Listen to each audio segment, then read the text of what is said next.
Assalamualaikum warahmatullahi wabarakatuh. Perkenalkan, nama saya Sarifah Cantika Melinda Oktaviani dengan stambuk A2120113 dari kelas D. Nah, pada mata kuliah anafisma. Nah, di sini saya mengambil materi sistem reproduksi. Sistem reproduksi pada pria. Organ reproduksi internal.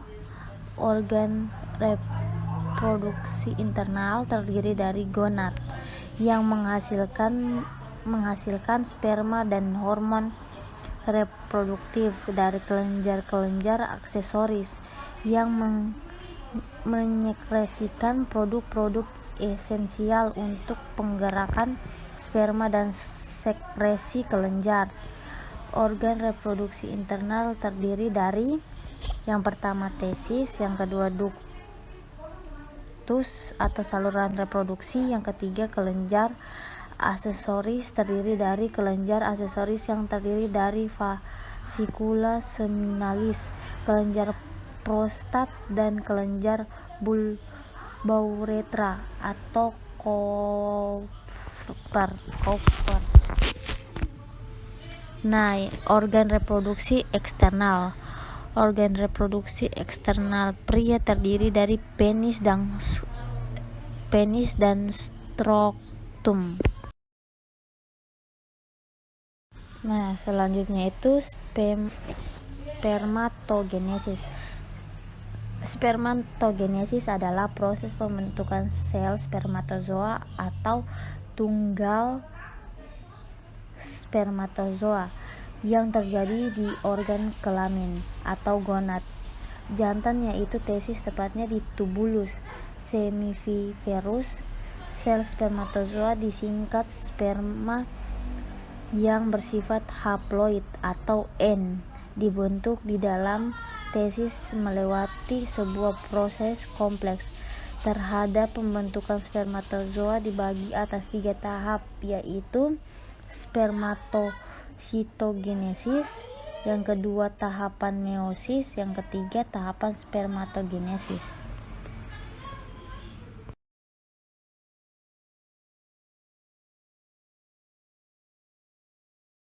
Sistem reproduksi pada wanita. Sistem reproduksi pada wanita meliputi organ reproduksi dan proses oogenesis. Organ reproduksi pada wanita terdiri organ reproduksi internal dan eksternal. Nah, organ reproduksi internal dari wanita terdiri dari ovarium. Saluran reproduksi. Pada saluran reproduksi terbagi menjadi atas tuba falopi atau oviduk, yang kedua itu uterus dan vagina. Selanjutnya itu organ-organ reproduksi eksternal. Organ-organ reproduksi eksternal terdiri dari labia mayora atau bibir besar, yang kedua labia minora atau bibir kecil, yang ketiga mons veneris, yang keempat klitoris, yang kelima orificium uretra, yang keenam himen sering, yang ketujuh kelenjar reproduksi, yang kedelapan itu mons pubis. Nah,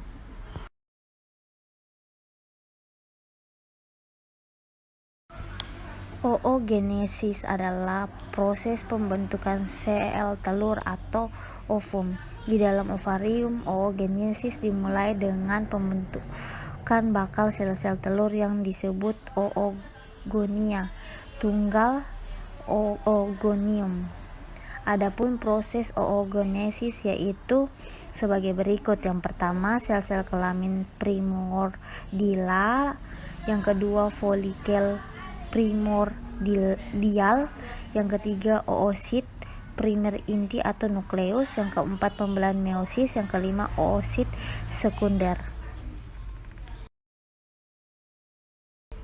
Ada fertilisasi. Proses pembentukan atau fertilisasi adalah bertemunya sel telur dengan sel sperma untuk bersatu sehingga membentuk zigot, lalu menjadi embrio sebagai cikal bakal janin.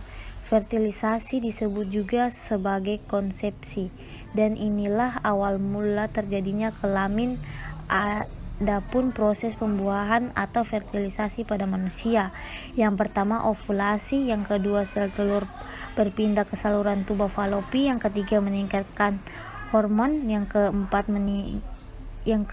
jika sel telur tidak dibuai, yang kelima jika ada proses fertilisasi atau konsepsi, yang keenam implantasi atau perpindahan sel telur yang sudah dibuai oleh rahim. Nah, itu video tadi singkat dari saya. Cukup sekian dan terima kasih. Saya akhiri. Wabillahi taufiq walhidayah. Assalamualaikum warahmatullahi wabarakatuh.